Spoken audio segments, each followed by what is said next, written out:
Hello everyone and welcome to the post-season Elysium for Roll2Cast Season 2 Adelaide by Night. My name is Chris Bond, I'm the storyteller, and I am joined by Sean, Ellen and Phil. Hello! Hi! Hello friends.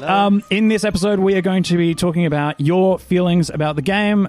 You've all just listened to the final episode, so you've listened to it very recently, so you have some thoughts and some feelings. If you haven't, go back and watch it. I've got a lot of feelings, less thoughts. If you're a listener listening to this episode right now, go back and listen to Season 2. We will be going into spoiler territory. Yes. We're also going to be talking about our favourite moments as players and as storytellers. You, as players, Ellen, Sean and Phil, you have some questions for me, no doubt, and I'll be answering some of them. How could you be so cruel? We'll also be answering that question. We'll also be answering some questions from the audience. You, as listeners, have submitted some questions, so we will be answering them. Some of them are very complicated and very deep. Some of them are less so. You're good. We appreciate both of those. Yes, we do. Thank for you. sure. We also have some exciting stuff coming up, so we'll be able to talk about some of that at the end of this episode. So stay tuned. Yes. Some of ours are complicated, as some of ours are more simple. That's right. Yes, absolutely. That's very true. But here we are at the end of Season 2 of Adelaide by Night. Roll2Cast, Vampire the Masquerade. How are we all feeling? Well, feeling feels a is lot. the key. Yeah. Feels is the key word there. Yeah. We did ourselves just listen to the final episode. So We had a little watch party. Yeah, we certainly a listen did. party. Listen Yeah, party. we're Little listen party. Literally, we were all lying down or lounging. Phil Yeah, was it was on my very nice. bed. Yeah, the yeah. floor. I have a lot of feelings about this season of Roll2Cast. It was really fucked in a good way, but it was very Phil, you pointed out in our very last episode, there's a lot of philosophy. I mean, philosophy kind of runs rampant through Vampire, or at least in the characters in my game. Yeah. I don't know what it's like as a whole, but it seems like it's a game where you want to sink your teeth. Yes. And I mean, like, it's not like those Get that one out of the way. It's not like those conversations turned up in Cyberpunk. You know what I mean? It's kind of, I'd shoot him in the dead. It's fine. Let's move on. Because I Heist. feel like the punks are very straight shooters. Like Yeah. they have a thing. They have a thing and they're going for it. It's less about soul and more about purpose. They're driven. They've got a goal and they're gunning for it.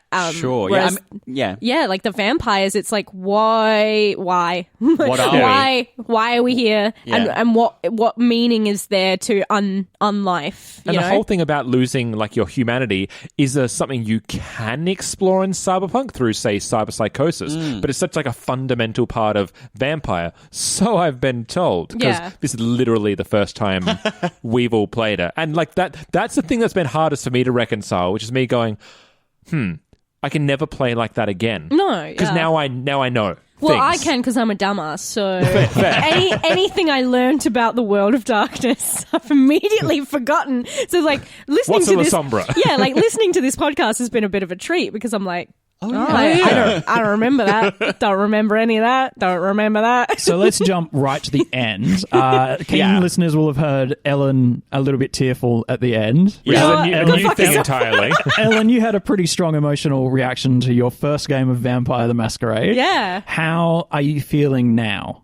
I mean, better because it's over. 6 months removed. How are you Can doing? finally breathe again. Yeah. Did you have a good time? I had a great time, and I, like, going back, I was just like, wow, this is really masterful, and it is kind of like lightning in a bottle, because it's like the closest you can, or role-playing games are like the closest you can get to kind of method acting. Like, the things I notice is all of those really heavy reveals, and the twists and the turns. Yeah, we manage to, like, react in character sometimes as well, but a lot of the times it's just us going, oh my shit. Yeah. Either horror or fear or disgust or Humor. you know, or finding the humor in it. Like, they're all very visceral reactions because of the atmosphere that you built up. And I guess, like, that was a lot of my feelings through playing this game. It's like, you are never sure of anything, and you're never sure of your party, you're never sure of anyone's intentions, you're never sure of what exists outside of your world, and how much of, about the Masquerade do you even know as a player. And so it was nice kind of operating in darkness, because I'm not even trying for these puns. No, but I it didn't. It writes itself. It writes itself. But do you know what I mean? Because you're trying to, and that's why investigation really interesting, because we're just trying to scrabble for any kind of thing that we can use to further understand. It's really interesting listening back to ourselves try and put things together. I mean, after my the dumbass fact. still doesn't get it. And complaining at one point, being like, there's so much investigation. It's like, you built investigative, like that's what you wanted. I gave you what you wanted. Yes, but we're finding it tough to live through. Yeah, but I liked that because it's just like, it is a game where you are never sure of anything. You know, it made me a bit nervous to show off what a dumbass I am, but it also really played into that of like, we're all operating, and even if you are very sure of something, there's immediately going to be something around the corner that's going to take that security away from you. So, one of the big things that I'm influenced by, firstly, the Cthulhu mythos, is this idea of you're never able to fully grasp the truth. Yes. Or that if you do, it drives It you mad. breaks your mind. Yes, absolutely. And also, one of the people I looked up to in the role-playing community is Justin Chili. Apologies if I butcher your name. I've only read it. I've never said it. But Justin he's one of the writers. He was a lead writer of Vampire the Requiem, which I'm a big fan of. And for him, a lot of it was about creating your own world and creating your own stories and not being bound necessarily to canon. So that you can tell reflexive stories. And that's what I wanted to do for you three, was to create not just a world where you weren't sure of things, but where you weren't sure of things that would, in service of your characters and character growth, right? So putting things in faith, putting things in police, putting things in an organized... like all of those things are deliberately reactive in a way where you aren't sure of the truth. Deliberately so for character growth. Yeah, I mean, for Vincent relies on these structures. It was a very strong hook for me to build the character around, that he was very invested in the Camarilla and the organization at hand, and then to have that sort of crumble around him or not be there when he wants to lean on it. Yeah, it feels very reactive to the character I put to you, and then what was reflected back to me in the storytelling is what made it satisfying to play. They all get betrayed. Yeah, by, to a degree. By the thing that they kind of hold most dearly, which is kind of nice. Yeah, in a horrifying way. But Subverted. Yes. Yeah. Sean, what about you? Yeah, for me it was really interesting because like the whole reason I created Kevin was, one, I'm not a true blue Aussie bloke, and two, what do you mean? Oh, I don't know what you mean, love. And the other thing is I don't play investigative. Like that, it's literally me going, here you go, do something you're not fucking great at. Let's see if you swim or not. And so and that's especially the gift of coming into a role-playing game that like you benefit story-wise from not knowing anything. That's the whole goddamn point. So to like go, oh, I literally have been barred from the majority of the book. I'm meant to go in blind. I don't need to prepare for not knowing what I don't know. So there's just an amount of freedom and fun that like came into that. And also just to play a character that's really just goddamn fun. You talk about subversion. That was the thing. You talked about vampire, and I thought, what would it be like if like Crocodile Dundee or Russell Crowe? You're revealing your inspiration. It's like a Russell Crowe, just like a vampire. Yeah, well, exactly. And I think this is something that Vampire does really well, is that those are all human people. Those are all reflections of human characteristics. Like the Ochre Australian is a performance of what Australians are, and I don't see that performed in media. I am part of a LARP group that had a real kick recently that they were like, we want to play characters all from England. I'm like, no, we're Australian. No one else is going to tell Australian stories and tell Australian perspectives. Let's play Australian characters, maybe. Yeah. And especially because anyone else's Australian accents are going to be shite.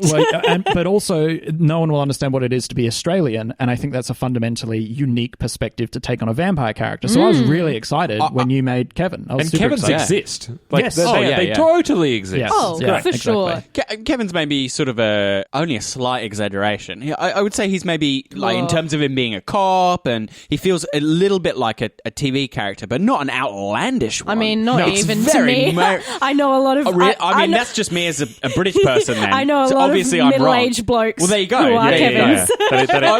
I wasn't thinking about his personality. I think that's spot on, Bang on. definitely. But just him being like a badass like. Oh yeah, super and it's totally like that's that. the bit I think is slightly blown 80s out. nonchalant action hero type guy vibe, which is I'll put a word on it. It's punk, which is what exists in Vampire the Masquerade, is gothic punk. Yes. And so you have these character archetypes and you extend them. They aren't extended in my games. I tried to keep it that they aren't extended past reality. Yeah. Like they aren't inhuman. They are definitely logical, dark reflections of humanity, which I think is what the World of Darkness serves. Yeah. I think, like we keep saying, we have not played the game. You have. But from what we explored through this, it's just like you can't have vampires without humans. No, that's right. And dark reflection, I think, is absolutely right, because it's a perversion of something. And it's not just, tragic ingenues who get bitten by a vampire and spend all day lounging around in a robe. Like, it's Kevins who get turned, and people on the fringe, and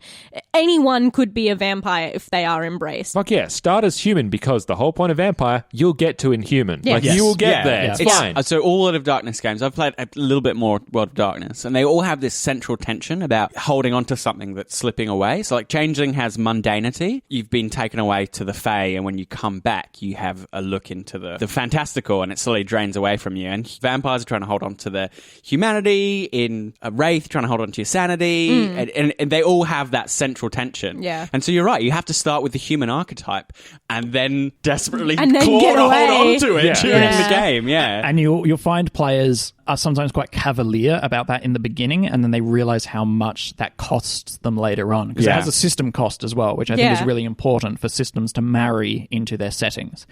Phil, were any exciting moments for you? Any big moments that stood out to you as a favorite moment, maybe? There's an absolutely huge sequence for me.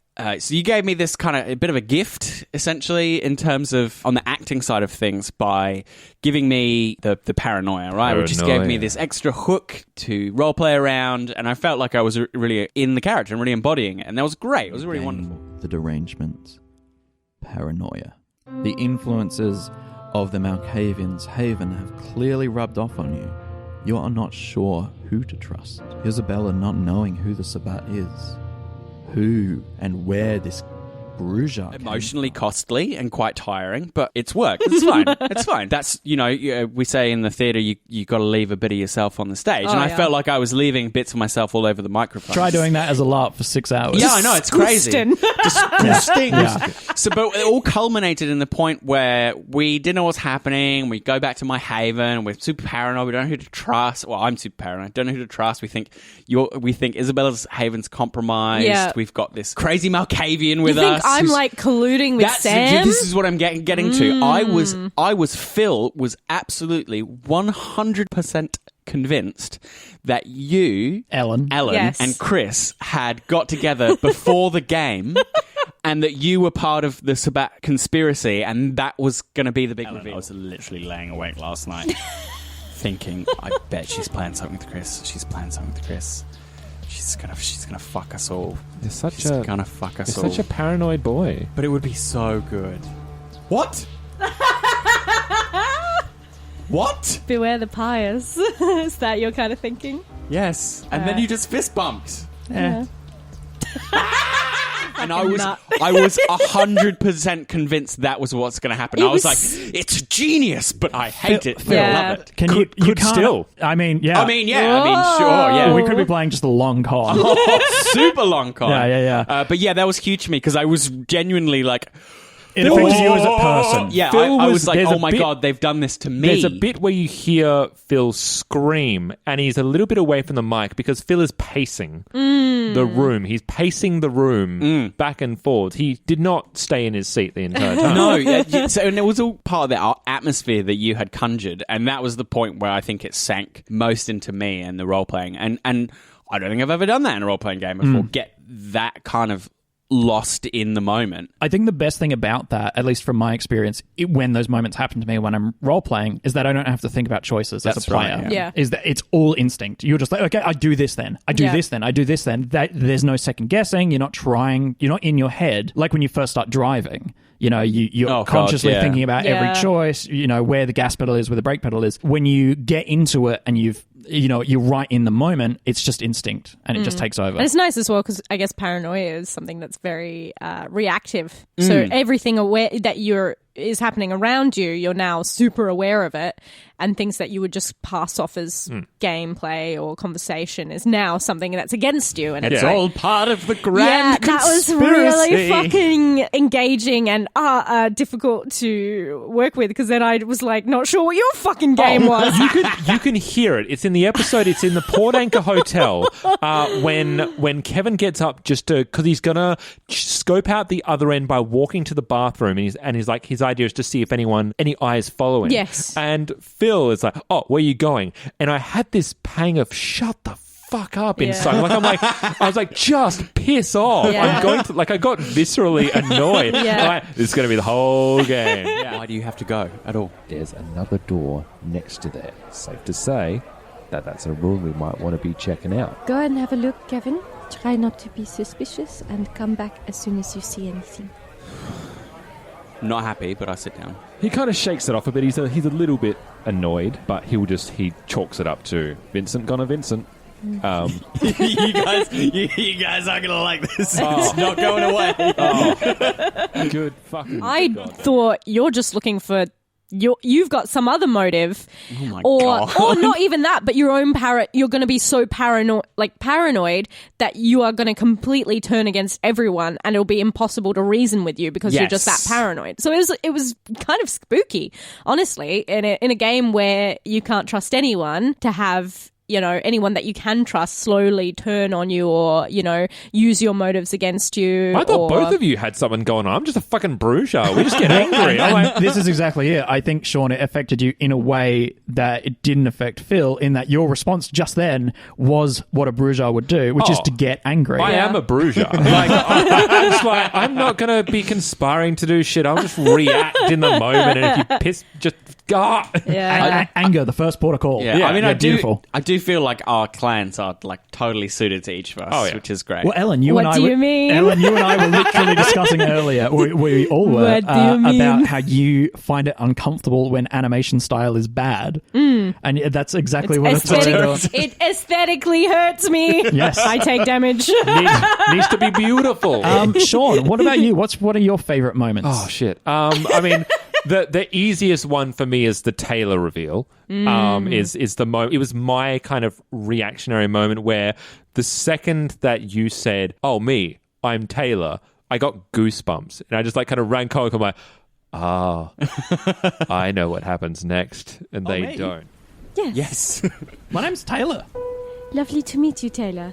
Can I offer my... Oh, no. Fuck. Oh, no. It's the person. What would you like to roll, Sean? Frenzy check? To not shoot him in the goddamn head. Frenzy Phil check. picks it up self-control. next, and Ellen's like, "Oh yeah, how are you, Taylor?" It's like, oh.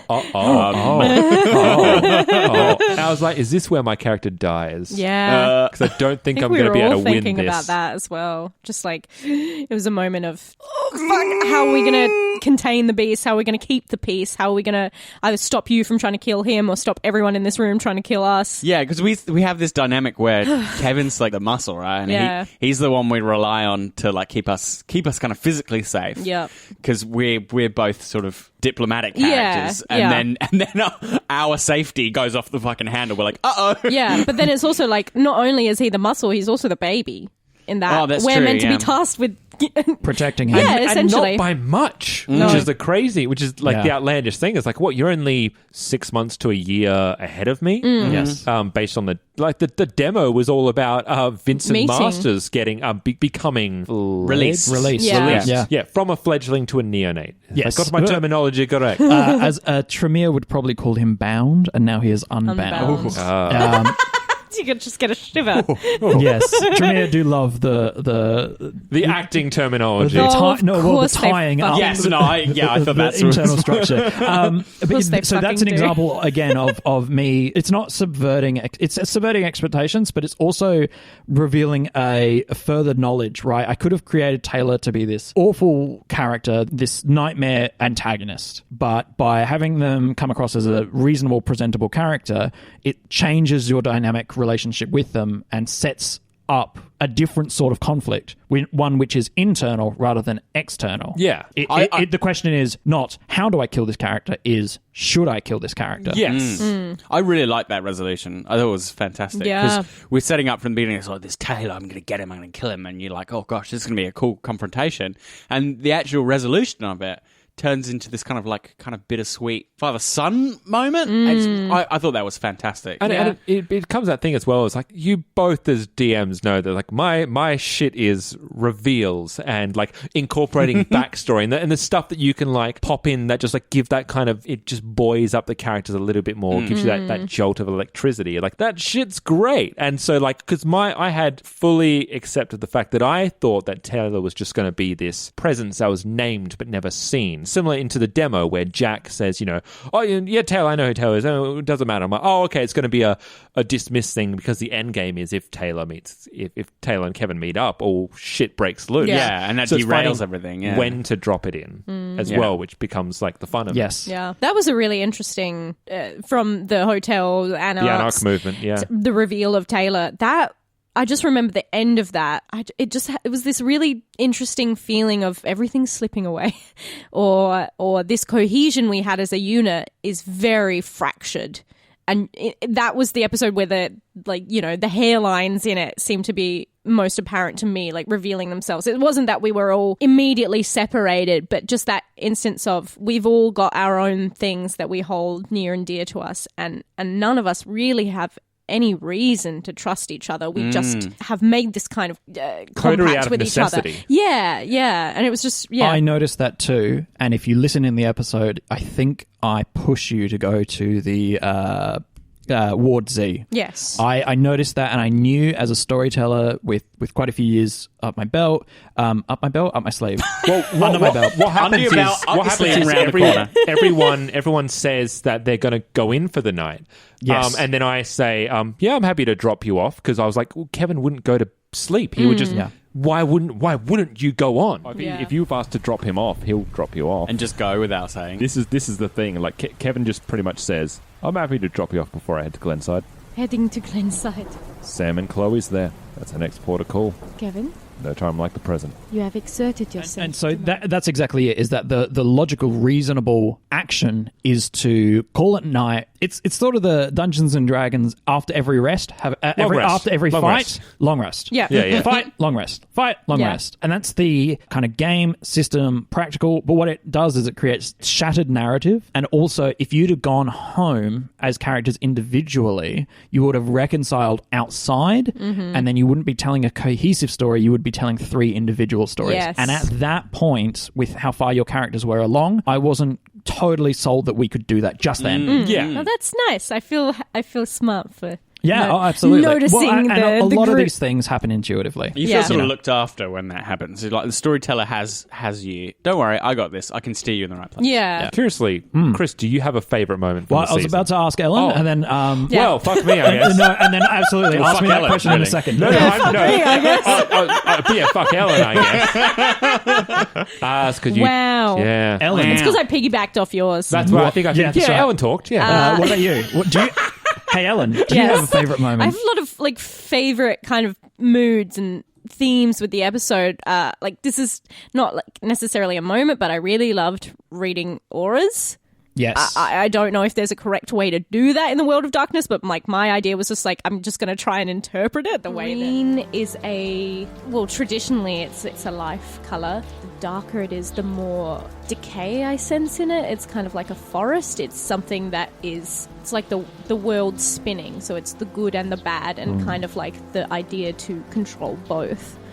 Blues are generally a calming. Light blue is calm. It made fucking sense. Yeah, I mean, that's a question I'll probably ask later. It's just like, ask me that later. Absolutely. Yeah, probably finding Sam, because for me, there were certain elements of Isabel's character that I felt were, because I had layered in so many different things, like these deliberately 2 conflicting things, right? The faith and the unlife, Yes. the beast. Yes. It was quite hard to kind of keep reconciling that and keep trying to do good in this goodless world, try and inspire people, but for what? And what's their reason to go on? And sometimes doing the right thing is fucking everyone over. You try and do the right thing, but it just ends up all falling to shit. And at the end of the day, you're like a monstrous parasite. Yes. Yeah. Yeah. So So, you're it's always like, gonna- you know, all that kind of stuff. And I think going into Ward's End and finding Sam gave me something to latch onto. Yes. And I think in that very gothic moment of, you know, the childlike nature of Sam and feeling like maybe this was something I could save really did put me on a track. Yes. I liked how that reveal played out, I should say, because it felt like any moment. It was like the Maiden and the Beast, right? You know, you go there and there could be every opportunity for it to just smack you down. But I really liked that element of Isabel's character paid off. It's kind of like the sense of the leap of faith, right? Going in unguarded, saying, I'm here for you. Come to me. Like that. Yeah. It could have gone either way, and I'm really happy it paid off because I was just like, oh, thank God I didn't just do this character for fucking dumb reasons. No. So there's two things there. The first is that Ellen is playing a character whose morality is conflicted, bound with other characters' morality or humanity. Yes. Staying human means keeping others human. That's a character that I really deeply wanted in the game because they inherently have coterie cohesion. Yes. They are great characters to have work with a party. This is why I'm a big fan of clerics in Dungeons and Dragons who get really involved in the party's morality. Yeah. Because sure, the thief wants to go off and steal stuff or whatever, but the cleric who says no to that is actively or has moral objections to that is engaging with other players in the party. Yeah, we've right? got a D&D party at the moment where everyone's either evil or neutral, and it's the one paladin who's holding the party together by a string. Oh, ours is split down the middle. We have two good characters and two sketchy characters. Oh, man. And Yes. it's that evil. It's that paladin that's keeping the party cohesion together by investing themselves in the group. They're looking after everyone else's morality and by extension their own. So that was a really important thing. And also the thing with Sam, I didn't originally have the character written as a child, Right. Or Childlike. Yeah, that came out of as the game progressed. Your character Took on like a mothering took on role. more of a mothering role, a kind of like a nun sort of role, Yeah. like a mother nun Yeah. sort of thing, a matron. I wanted to tap into that. And so that's cool. by the time I had that, I knew what Chloe was going to be, and I knew what Sam was going to be. Chloe had to be the opposite of you. She needed to be old and holding down something, whereas you were playing the inverse of that. Yeah. And the Trying to nurture and bring something out. that's right, and Yeah. the catalyst or the focus point, the battle point for that would be Sam. So that was something that happened around episode after we've got out of Charlie's house. We leave the house in episode at the end of 5. Five? Yeah. Five. That's the point where I made the decision for Sam and Chloe because I was like, okay, that's what's happening there. I've got to do that. When the world holds its breath. Yes, Yeah. yes. My other moment's probably the speech that I gave. Which one? The Anarchs. Oh, yeah. Where I just did it. And I then, think Phil's line was like, oh, I buy To that. let it be known that we ourselves are a coterie. We are a family. We understand what family means to each other, and that we all need to look out for each other. We, all kindred, are a family. And one of our members has gone missing, Charlie. Charlie is one of the good ones, you said so yourself. We are worried. Who knows what things could have befallen him? There are more things to fear than ourselves.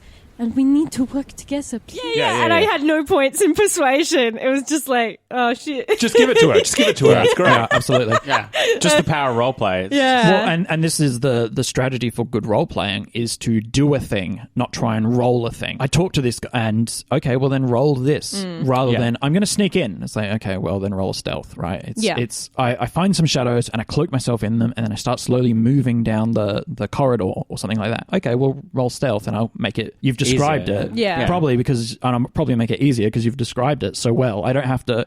You're not trying to beat the game. You're trying to Play into play the Yeah. game, Yeah. tell the story as a result of that, and then we add some dice in to see how that story resolves. It's like the reason like NPCs can't use persuasion on player characters in any game because you, the player, ultimately decides what your character believes or not and Yeah. what they will or won't do. And it mirrors real life where sometimes you can do things that are not in character or, don't play to your Moment strengths. of inspiration. Yeah, sometimes you can stand up and if it's really from the heart, you can make a speech and you can try and convince everyone or, maybe it's a feat of strength or something like that. Yeah. I like the unpredictability that comes with role-playing games where it's like no one is just one thing. And I'm not going to, if you do and you give that speech, I'm not going to then say, okay, roll for it. It Because, just doesn't make like, I'm convinced of it. I think it's a good story moment. We're telling a collaborative story. For me to say roll for it adds an element of doubt and a degree of looseness over the story that I don't at that moment want. Yeah. Well, it's what it says in the vampire book and lots of other books as well. It's like, Golden rule. hey, if it doesn't work for your game, don't use it. Yeah. Or Yes. do use it. Yes. It's your game. It being your game, you could have gone either way. You could have Totally. been like, these characters, I'm not going to Well, buy here's the that. thing. It's not my game. It's our game. Well, yeah, it's that's a collaborative true. thing. Yeah. But there are bits when you say, oh, can I roll for that? Yeah, you can. I roll. You don't make it. Like, which is pretty damn clear. Oh, yeah, no, it wasn't going to, work. Yeah, the rule I go by of what you're describing is called, I term it say yes or roll. So Yeah. if someone says their intention, if it doesn't make sense or it's not going to be interesting for them to fail, just say yes. Yep. Yeah. Just say that happens. Yeah. Yep. Cool. Let's move on. Yeah. Yeah. What about you, Phil? Yeah. Phil, Do you mean Chris? Wow. it's been a long day, mate. Been a long day. You've been right at editing Chris when you podcasts said that. for a long time. Since Ellen hasn't talked yet, you, Phil. No, Chris. Wow, what's your favourite moment from the podcast? So I'll give This is myself. Auntie Donna right no, here. sorry. Oh, fuck. Chris? My favorite moment from the podcast was when you entered into Charlie's Haven. Ooh. First, the blackout on the street. She, as you can see, stands clearly. You can't. You can see a dark figure. Yeah. Oh, okay. So What you can see is a woman. Do I recognize her? No.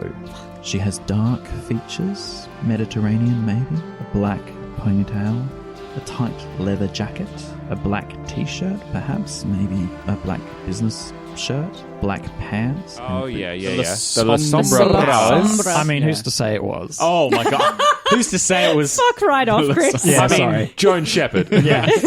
Yes, exactly. Confirmed. Confirmed canon.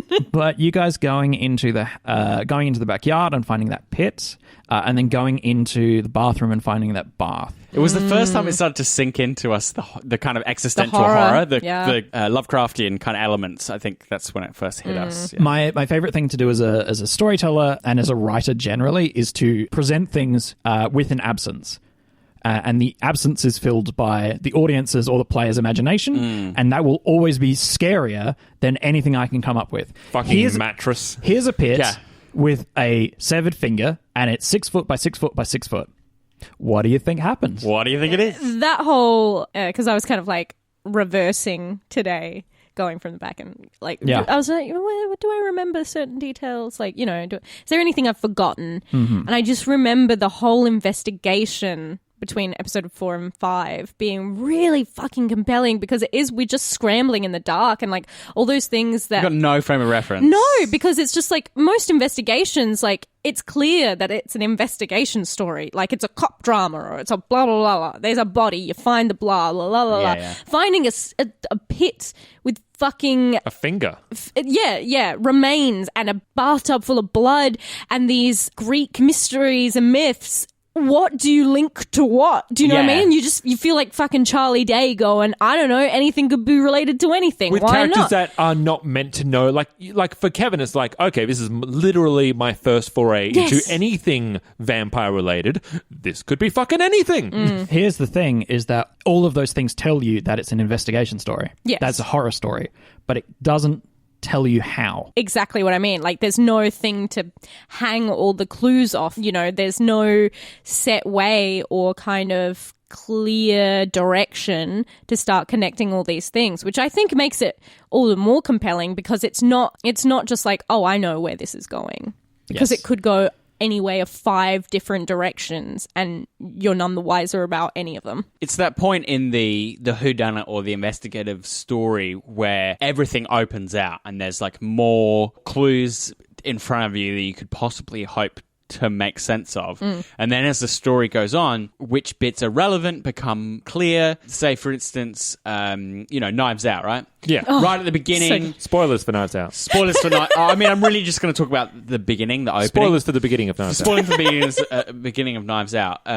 There's quite a long section where each of the characters talks about the night before, and it takes up a big part of the opening of the film. And Rian Johnson, it was even like, I'm not really even sure if this is going to carry because it's a lot. And that's the part of the story that it was, where everything gets laid out, and you just feel like you're drowning in details, and you don't know what's important. And then, as you say, like, it's so satisfying to watch the story narrow to a point and travel through that narrowing yourself and feel it all come together, and things that are relevant shared, and then, you know, even though things never really are revealed to us fully. Well, like the very first thing, one of the first things that Kevin threw out was, you know, I thought Charlie was a victim, but if he's been dabbling in this shit, and then I think Vincent was like, don't be an idiot. Tom, I was seeing Charlie as the only victim here, but if he's been dabbling in this shit, I mean, that's a leap. If he has, I mean, stands to reason he could have pissed off someone or something else. Or you'd be in that pit. There's a lot. Actually, going back, there's a lot in that episode where either us as characters or us as players like, that's not going to fucking happen. And it all happens. Yeah.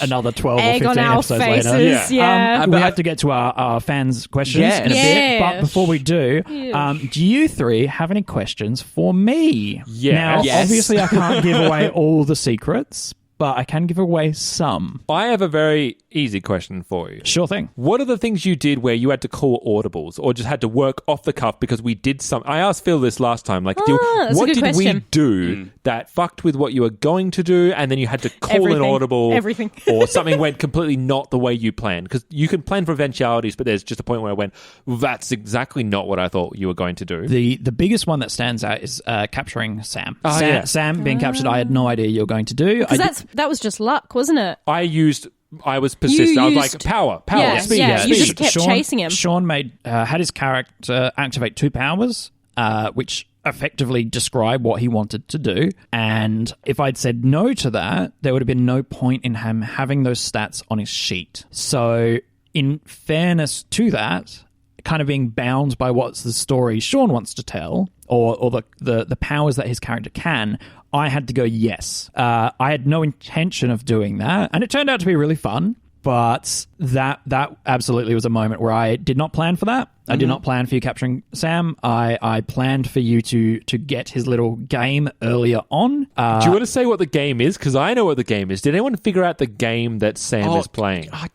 No, I have not figured it out. You can't use those words! Then tell me what words I can use. That's cheating!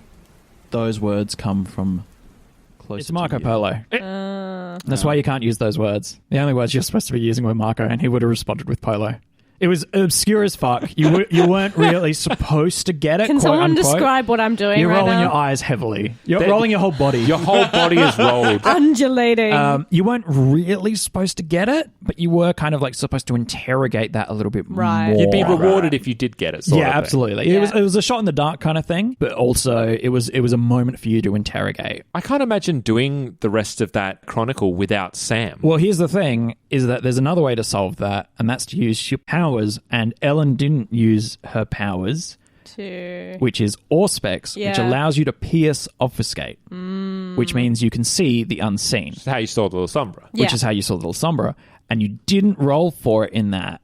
In retrospect, maybe I should have prompted you to, but it worked out well in the end.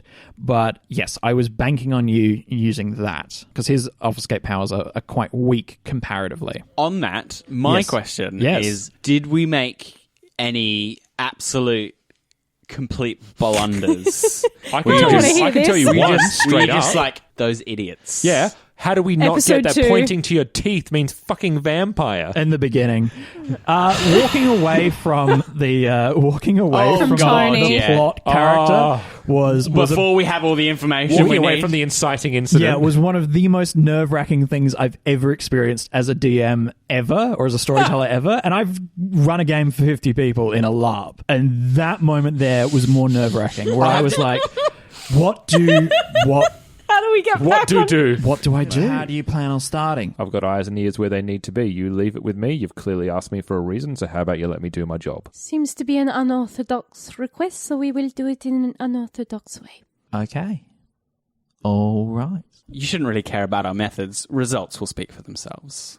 Sure thing. Is that all? It's like I think there's a corollary in how I felt at the beginning of going mainstream, when I felt like I hadn't quite made it clear that like your next step was to call your Amelie. contact, Yeah. call Amelie, Yes, and I yes. was just sitting there going, "Oh God, how do I get them to do?" And eventually, I just ask you to do it. Yeah. So I think you sort of prompted you should probably go back. Well, I think said you who made would us have had make a all the common sense information roll, about you that. called Yes. Well, you guys ask a question. You're like, okay, where should we start? And I say, roll common sense. And I'm like, well, maybe go back to the information guy And ask him. and that's a good place to start. Yeah. The start. You managed- That was pretty terrifying. You managed to get us back on track in a very tactful way Yes. without Didn't make us saying feel too you stupid." assholes. And we managed to role play around Yes. it, where it's Yes. like we've got a hothead You got a here. hothead. Yeah. Yeah. We're trying to be diplomatic. It's almost as bad as the first It's really blunder we dumb of made us. when you got the phone call from Tony and it's like, nah, I'm not going to take it. I'm not here for this. That would have been- I don't- DMs the world over I- a screen. I right honestly now. don't want to hear about the mistakes. It's making me You feel didn't so, do that. It's making me Other feel so bad. blunders. Any other like big blunders? You're like, well, you missed the giant clue in front of you guys. The one that I really I won't answer this right, question because it's because it's in the bank. spoilers, and it's if we continue with Vampire, it might come up later. I am surprised you didn't have more solid understandings of what Ishtar is, Like, personally? or was. Yes, you was Us you as was players? players and characters. I was a little bit surprised that you didn't make more guesses as to what that was. I'm not saying that like it was obvious, but Yeah. that was a thing where I was like, they're not taking the bait, or I think there was an episode where you guys rolled a lot to try and discover it. And I'm like, I was pushing for you to make kind of educated guesses. Yeah. yeah. Right. You wanted us to investigate it. Yes, as players and by extension as characters, and I was like, you're not getting there. So, Yeah. and that's fine. That happens occasionally. I feel like also, listeners, not to keep trying to defend ourselves, but it's where those things of like, because it's a gothic horror, because it's investigation, because it's that kind of thing, there's so many things that can be interpreted so many different Yes. ways. And like, I knew myself as a player, I'm like, I know Ishtar as, an old goddess of destruction. Yes. What does that mean though? Like, What does it mean in the world of darkness? Is it a literal goddess? Is it someone? Is it another? Is it another kindred? Is it who the fuck? What? It could mean so many things. It could mean the heat death of the universe. Yes, exactly. And you're just like, I don't know what to go for.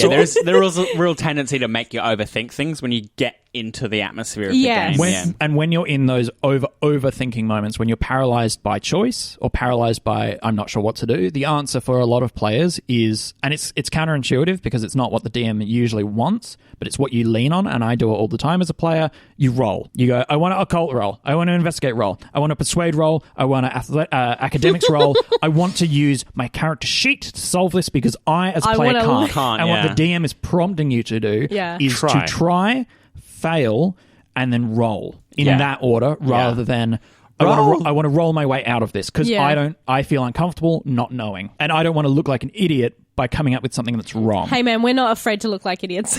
Yeah. Out of curiosity, do you have any ideas on what Ishtar is or was or Regard antediluvian is my guess. Okay. The idea, I kind of pieced this together in the calm following the end of recording. The idea that the story is that she was brought over in this Greek ship, and she's an antediluvian in a carcass, in a what am I thinking? What's a coffin? It's a coffin. Sarcophagus. Yeah. Yeah. That's the story that's trying to be told through the book. Which makes sense because it's, the destruction of all of us, Yes, and when, she's when going to they wake wake up. and she's going to eat us all and blah, Yeah. blah, And blah. it was And the poem was what, my children? My creations, my beautiful things. Poetry break is what he writes. Watch and listen. Listen All, and watch. descend from the antediluvian. Yeah. And they're often the big bad in vampire stories I recall after I'm in the actual game, Yeah. The elders and the power that they wield is always hanging over any vampire story. Okay, those are some interesting theories. I'm not going to confirm or deny. Shiba Inu did it all, a la Silent Hill 2. There you go. the controlling surprise dog ending. Ellen, do you have any for me? Auras. Okay. Was I right with any of them? Because I was just interpreting colours and emotion. No. You were more often wrong than you were right.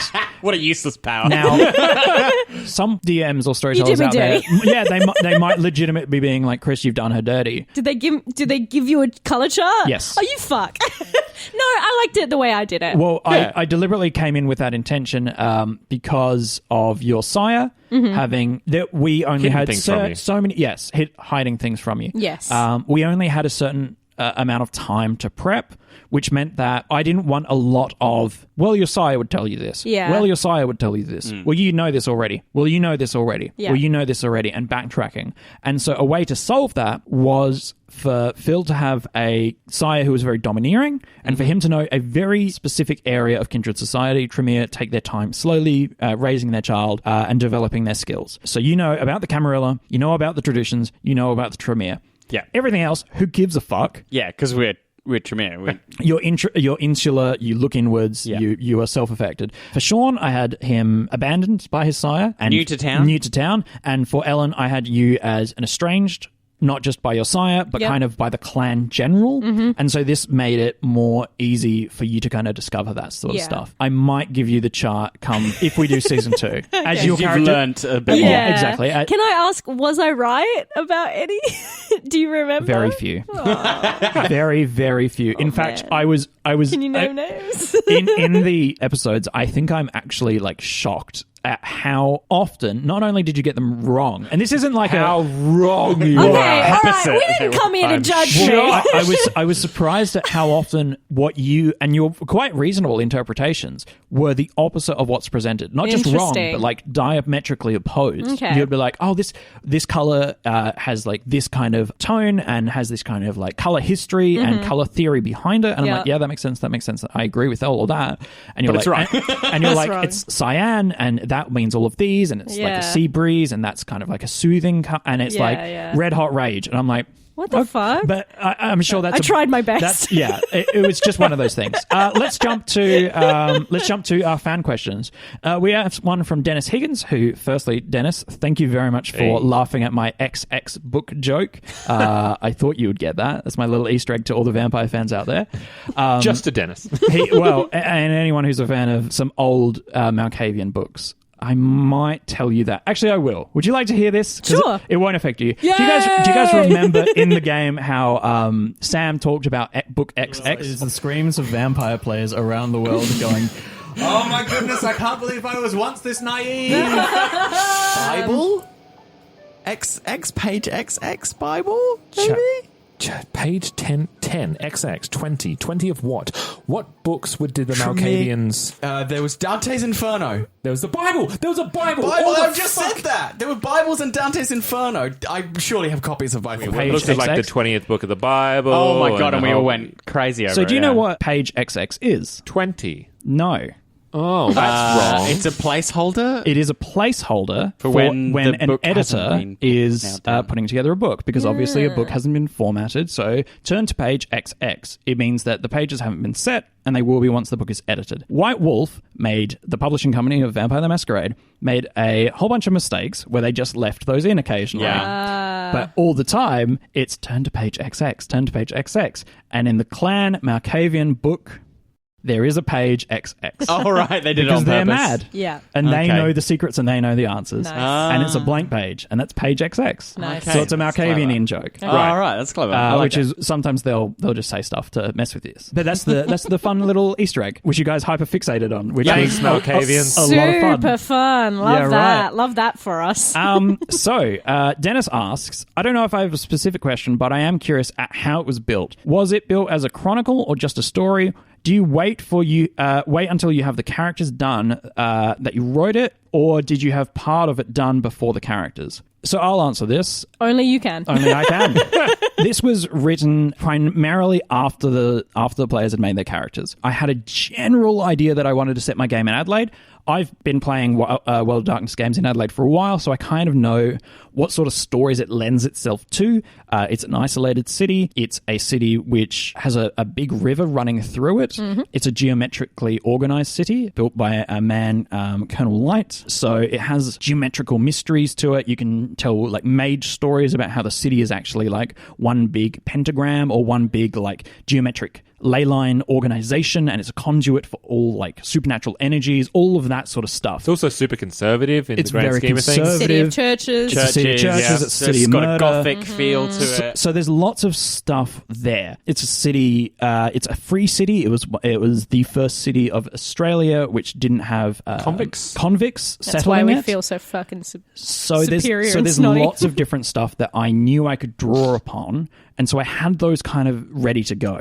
I cut down the core book, the V20 book. I cut that down to a very, very, very manageable chunk. Yep, and we also had bits that just had a big X across it. It's like, no. Don't look at this. No. And I deliberately made it clear that not only was this is what they're getting, but this is what they're getting to the exclusion of other things, that you weren't getting the full picture, which I thought was very important. And so I presented you with those options. I gave you the option of playing with the 7 clans from the core book, from the original, very original game, which you all chose. When you created your characters, you all created stats. I then took all of those stats, overlaid them all so that I could see where points were put and where points weren't for all 3 characters. So I think 2 of you had quite high investigation. Lots of you, it was a very intelligent, very social game. Sean was the only character with physical stats. Yep. None of you had animal at all. I was going to say no Yeah. animal cam, which means you're not going to throw some animals in there. Exactly Yeah. right. And so that sort of stuff, after looking at their character sheets, I went, okay, what's there? What's not? What do I need to include? Because I want to include stuff that they are competent at dealing with. We had a very similar question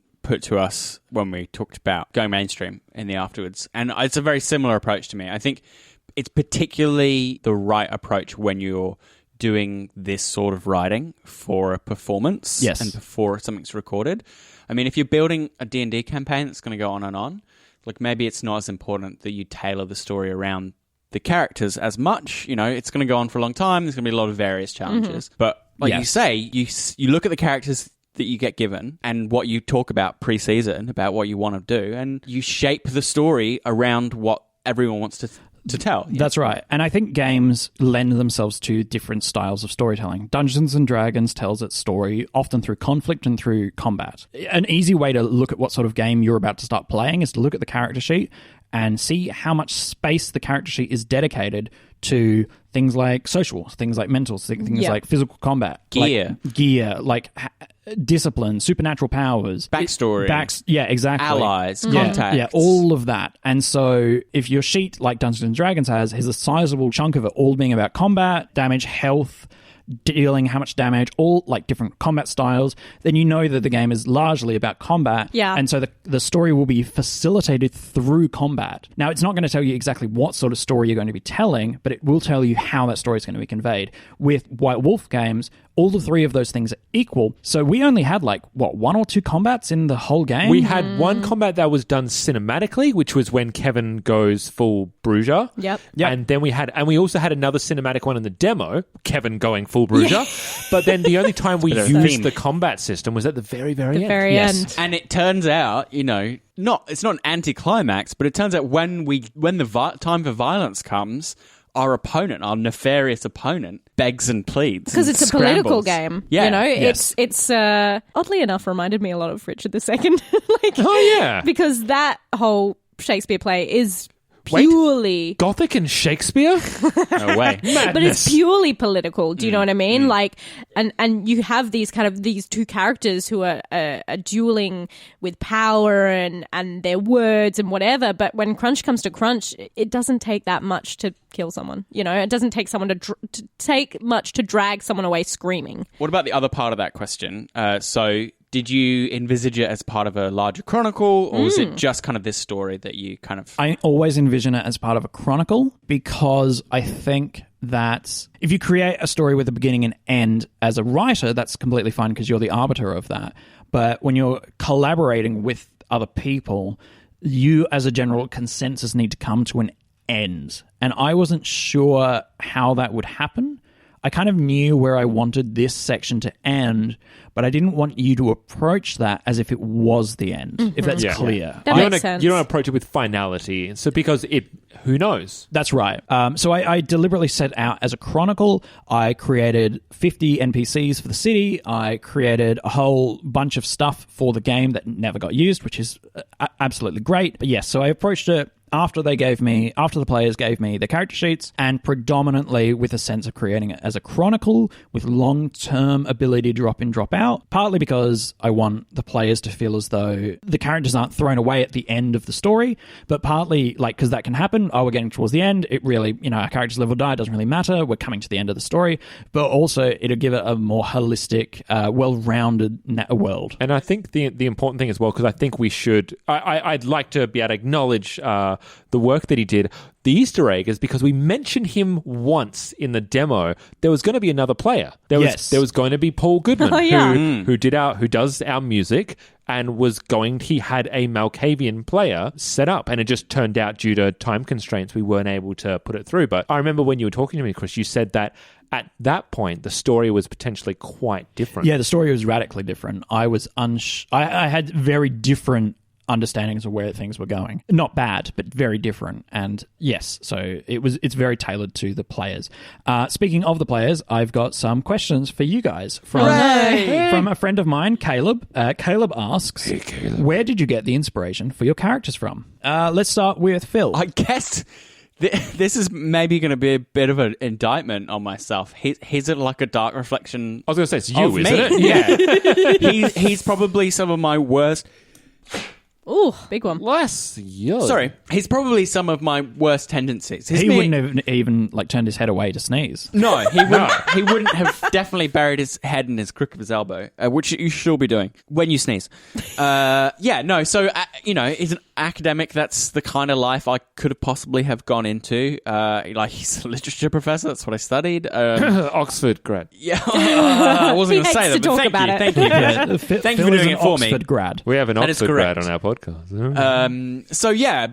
But he's the selfish, power hungry version of me, which is there's a sort of a base of me in terms of approaching problems from an intellectual side of things, but there are kind of mirror images of me where Vincent has a great deference for authority, and I think hierarchies and structures are well overused in our society and in our world. He has a selfishness and a lust for power, which is kind of opposite to me as well, where I really just want to enable others and be compassionate. So it's sort of, it's like, how it's like Dark Link. Well, Vincent's like Dark Phil. Great. Hey. Can I ask a follow-up question to this? This isn't something Caleb asked. Did you find the character easy or hard to play? I found it a little bit tough to begin with. It didn't sit very well on my shoulders, being so sort of arrogant and dismissive.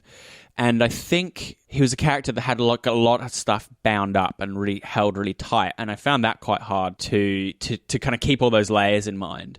And what actually became easier is when he became paranoid, is that it actually became easier because a lot of the stuff that he was hanging on to unraveled. Mm-hmm. And then all the undercurrent all the subtext became text, and it became easier to play. Beautiful. Sean, what about you? Where did you get your character inspiration from? I mean, I already mentioned a bit of the impulses behind it in terms of the kind of wanting to go outside of myself, but actually it came from a character that I did in a play a few years back when I was studying. There was we did it was a play that both Phil and myself did. It was an Australian musical called Summer Rain, and I played a character called Red who had a culmination of about 15 lines. But I thought, all right, I'm gonna steal the fucking scene and everything I'm in. So I really put him down here. Yeah. And he's just this no-nonsense kind of bloke who lives off the land, and his name's Red. Nice. So I thought just change Red to Kev. Logical. Seamless. and kind of just built the character from there. For me, what's weird is the way that I've approached characters so far in my role-playing is the voice always comes first. The voice informs an archetype, which then gets my mind running imaginatively, and then I usually attach that to the clan that I'm drawn to, or the role, or whatever the case may be. Yeah. It just flows from there. So I knew I wanted to be a Bruja, and I knew the voice I wanted, and then that just kind of spitballed. And did you find the character easy or Fuck tricky? yes. Easy play. Okay. As opposed to going mainstream, like I Like found pissing in the wind. I found Junk very hard because I didn't prep as much. Right. I didn't. And because of that, I didn't know the character until about halfway into the season. Kev I knew from the beginning. Great. Kev was always there. I do just want to highlight the extra research done on Kev. The Kevinisms. For the Kevinisms. At what point did that become like a keystone of the character? Oh, it was probably once I wrote down like I did his character sheet and I realized I wanted him to be Aussie. I'm like, I want him to A few stubby short of a six-pack. a few stubbies short of a 6-pack, a few roos loose in the top paddock. So I just just started. flourish at the end of the character. Yeah, it was kind of like once I knew I wanted to like actualize him more, and I was thinking to myself, what was it about Junk that made me feel so untethered? And it was, I didn't feel like I was inside him enough in terms of the way he talks. I knew the voice and I knew such, but I didn't know how he talked. And for Kevin, I like these people that talk about like talking colloquialisms. Yeah. And talk in those ways where I go, what the fuck are you saying? So I just went online, just found as many as I could, wrote the English translation underneath the Kevinisms. Yes. And just waited for appropriate narrative moments to bring them out. Well, I think on top of knowing how the character talks is or knowing what the character says, but knowing how they respond to circumstances is also a quality that's led by... You can know how the character speaks, but if you don't know how they react to circumstance, it's tricky to use that entirely. Yeah. And I think Kevin had you had a strong understanding of how Kevin responded to things. It was exemplified in the first episode where you walk away from the plot character and you go, fuck it, the world can catch up with me. I didn't know Junk was the antagonist until halfway through. This is the thing. I didn't realize that was how he would react. Yes. Yeah. And I realized, oh, no, he's becoming unraveled. And that's what I had to lean into. And once I got that, Junk made sense. But Kev, he's just, yeah, mate. Yeah. No worries. He reminds me of a character from Blue Healers. That's part of my inspiration too. Yeah. Blue Healers. Nice. Ellen. Okay, so I guess like the main things of Vampire that really interested me was the whole theme, right? It's gothic punk. And we'd done punk with going mainstream, and I really wanted to get into the gothic because I fucking love gothic stories. I love them. I'm a bit of a romantic nerd. I love Byron. I love Shelley. All that good shit. I love it. I love flawed heroes. I love conflicts. I love the whole gothic tropes. Like, I watched Crimson Peak not that long ago, and I'm like, some people are like, oh, it's so formulaic. I'm like, they're gothic tropes, you nerds. Like, just eat it up, all right? They're meant for your tropes. They're meant for you to be enjoyed and languished, and there's a lot of things that are very romantically simple about gothic stories. We're only allowed to have our expectations subverted. Cannot have things conform to tropes anymore. Yeah. I'm sorry. Oh no. One of my biggest bugbears with the LARPing community. Learn to enjoy tropes. Yeah, and I really wanted to get into that. There's like a manga I really enjoyed growing up called Godchild, and that is just like gothic tropes up the arse. Like, just like it loves them. I mean, where else do you put them? Well, exactly. And I really wanted to go with that, and I also wanted to go with a character that would embody that a bit more. So I'm like, what is a gothic character? A nun who's been turned vampire. It's pretty Are you gothic. kidding me? It's pretty gothic. And then I think the whole French thing, I wanted her to be kind of divorced from the world that she's in. I wanted her to be kind of like a stranger. Yes, and I guess I was kind of trying to play into the ingenue thing a little bit, is that, she's approaching this world wide-eyed and seemingly trustful of everyone when she really ought not to be. There's Australian Gothic themes in that as well, Yeah. of the European coming to here. what they perceive as a easy land or a naively a hard land, and not fully understanding what's happening around them, and reacting dangerously or problematically to and not being quite accepted because of that. Exactly. Yeah, there's a real mismatch between the kind of feel or culture of Australia and the feel and culture of France, which is very effete and gentle and sophisticated, and we're rough and ready, and it's nice to pair those two. Yeah. And honestly, I think the French accent just gave me time to think a little bit more. Does that you say? Yeah, exactly. Because you can play things off as I don't understand. Yes. I don't understand the words you are saying right now. That slipped away from me. I'm do not not too understand. embarrassed of my French accent, but there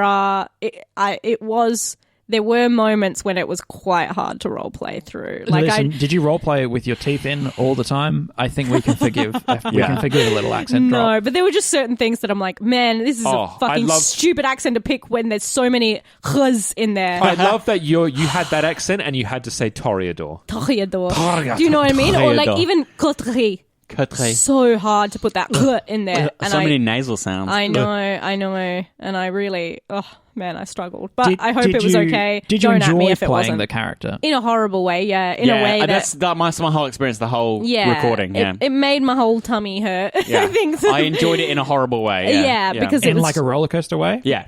Yeah, and it Totally. was that thing of like, I thought I knew this character, but maybe I don't. But I think that's the game playing into that of like, what are you now? Playing you. Yeah. It's like a haunted house ride. Yeah. It's like, I'm coming to be freaked out. Yeah. But I did enjoy, and I really got to enjoy being goth because that's me. So I have 3 sillier questions. Yay. This will get us into... these are all from my friend Alex. Hi, Alex. Hey, Alex. Have you ever thought of expanding your character experiences into LARP? No. No? Is my direct answer. Honestly, I don't think Sean translates... Not Kevin. I don't think Sean translates well to LARP. Granted, I say that as someone who has not LARPed. It's just the impulse I'd get. But answering the question strictly, have I thought about it? No.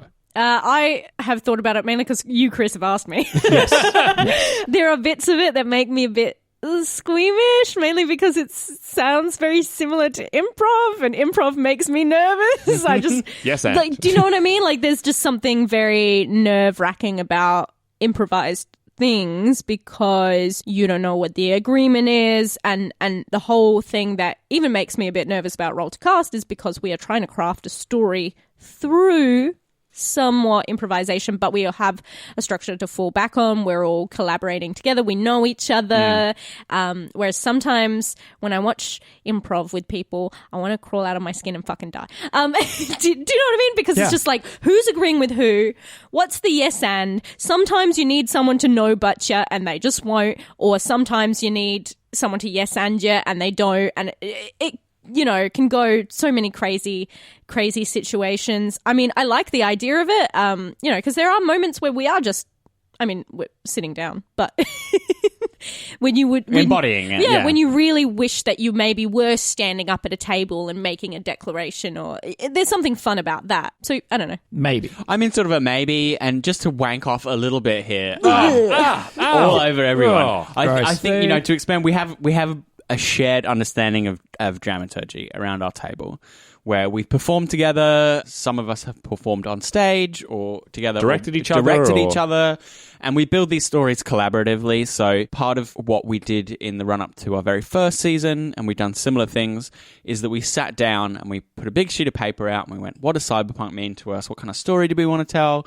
And, you know, there's all that groundwork underneath, right? And if you go play with a bunch of people you don't know and you live action with them, it just makes me nervous, right? It just makes the whole idea makes me feel really nervous. What if someone's really fucking toxic? What if someone is there using their vampire, especially something like vampire, where it's all about power, domination, and control? You know, what if someone's using that as a proxy? Like, What if?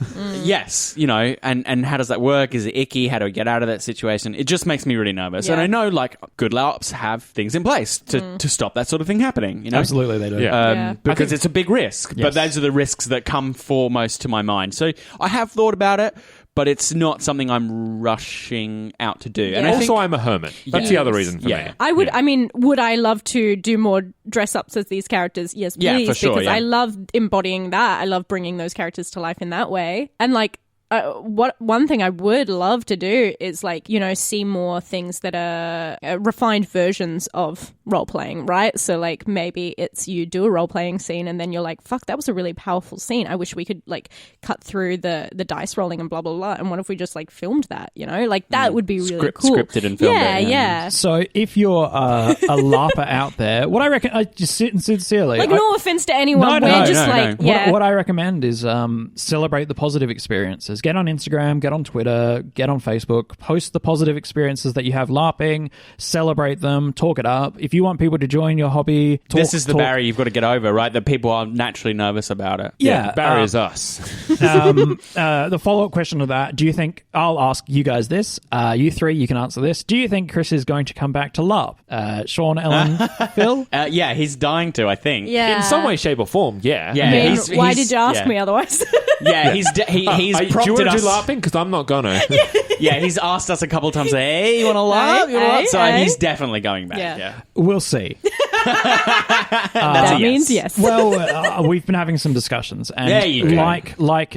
like you guys, I have a similar kind of feel about in terms of the improv and the shared kind of creative control over what is and what isn't happening in a LARP. It's just so heavy as well, Vampire. Look, I Can be. I mean, Something it can silly be. like D&D. I would love to do a lot with I mean, that. 'cause my I'd just first be LARP like, character was a gangrel who wore a big fuck off crucifix around his neck, spoke in an Irish accent, and frenzied all the time. So that was a kind of good in, right? A bit, And yeah. everyone was like, Jesus, there he goes again. Jesus, Mary, and Joseph. He was just this, goes he was just crazy, this Chris. Irish young Christian guy who liked would to box frenzy. on. Who Was it also just an excuse to like drink? No, they can't. That's right. yeah. That's why you should play Vampire. responsible gaming? Yeah. One half of the Boondock Saints. Yeah, basically.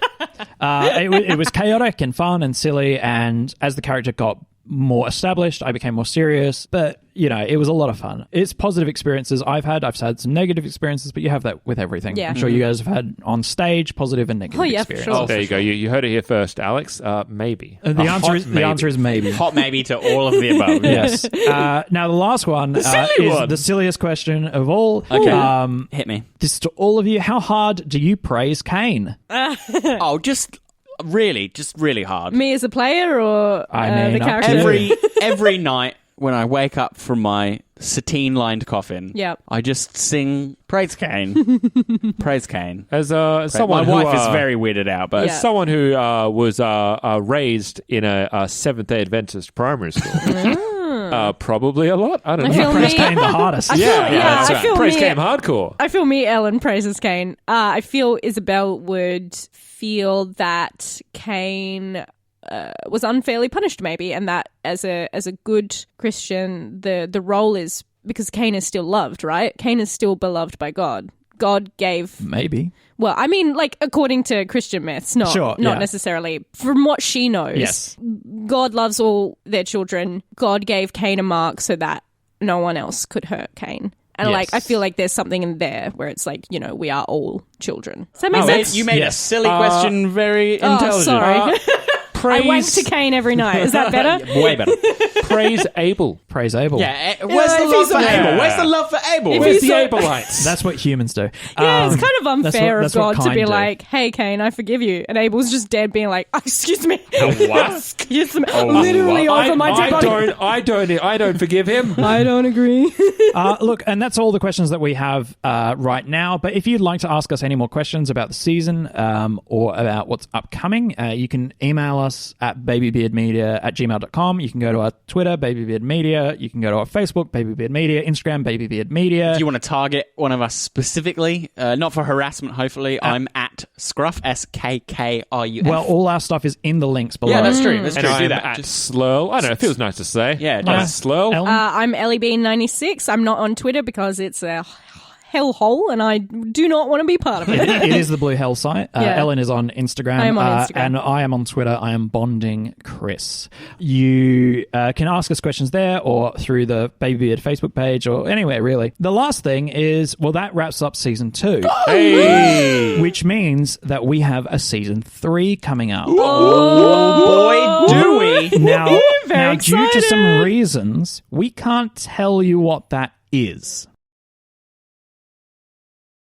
Yeah, we're bursting to tell you, but we just can't. We deeply want to tell you, So but I we can't. I can tell you that I'm the storyteller. That's one thing I can tell you. I can tell you And we it's- are the players. Yes. Yes, the cast is the same. Paul's come back to do music. Yeah. And it's smashing it's it, just, by the way. it's even better than it was last time, which was even better than the first time. So, what else can we reveal? That's We it. can't really reveal much more. We can reveal that it's a very the it's secret. Hopefully, it won't be too much longer before we can tell you why we're so excited about it and why we've got a lid on it. So, like, keep not only listen to our episodes as we come, because we still got a few more mid-season ones coming up. For example, the following week we'll be having an interview with the illustrious Paul Goodman to talk about the music of Roll to Cast. What inspired it, where certain tracks link, and maybe where you can get your own copy of the music as well. We're also going to have some other stuff come up, fingers crossed, but like always, the more popular we are, the more popular things that we can do, the more clout that we have, and so we can talk to people in the industry. We're all about that clout. Yeah. So if you want us to chat to, I don't know, someone in the vampire community, let us know. You guys remember the Mike Pondsmith episode? Yeah, we've interviewed the creator of Cyberpunk 2020. So you know. We are Mr. and Mrs. Clouts all around. Yeah. Nice. Yeah. So, if you want us to have more clout, tell a friend. Subscribe. Join our Patreon. Yep. If there's enough Patreon members, we will be able to release interseason. We will not be bound by seasons. Yeah, we'll be able to release more than one series during play, which will be exciting. So you'll get 2 episodes a week of different games. Gosh, wouldn't that be nice? Because I've mentioned it before. I have also dipped my toe into DMing, and who knows when Dipped your that'll whole see foot in, more like. the light of day. And Ellen is looking to as well. I am. So if you want to support their dreams, don't let our dreams be memes, all right, to guys? you. go to the Babybeard Patreon and give us a little bit of cash. Yeah, come or on. share it with someone. I don't know. Just cash and clout. Honestly, truthfully, the best thing you can do is, if you can't give us a Patreon support, share it with a friend and rating us on iTunes, the podcatcher. Yeah. Truly does help us. Yeah. It's incredible. Also, don't feel, it doesn't just have to be your friends. If you think we ought to talk to someone, or, someone in the biz or whatever in the community should be seeing us, tweet it at them, because people are much more likely to see something if they get someone directly telling them to do it. Hell yeah. Follow us on Instagram to see photos of our beautiful faces cosplaying as vampires. I recently put out our Malkavian photo shoot, thanks to Sean and Ellen. Our art came out from Matt Who Draws on Twitter. Gorgeous. It's beautiful. Matt's a fantastic artist, and he's available on Twitter. So if you go to our Twitter page, you'll see him. But Phil, you have your beautiful face on our Instagram, so you can find him there as well. And we also have a wonderful cosplay of Ellen as Alessombra. And we might have some more coming up. Who knows? I hope so. But otherwise, until then, I've been Chris. I've been Kevin/Sean. I've been Ellen Graham playing Isabelle Dumont. I've been Philip playing Vincent Masters. Professor Vincent. Yes, don't forget it. Good evening, neonates. Oh. Good evening. Good evening. Oh, and praise Cain. Praise Abel.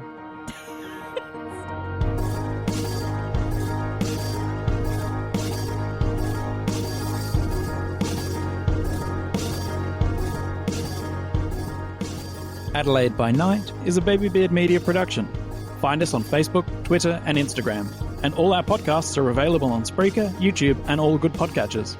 Portions of the materials are the copyrights and trademarks of White Wolf Entertainment AB and are used with permission. All rights reserved. For more information, please visit white-wolf.com. This season of Roll to Cast is made by fans, for fans, and is not officially licensed material of White Wolf Entertainment.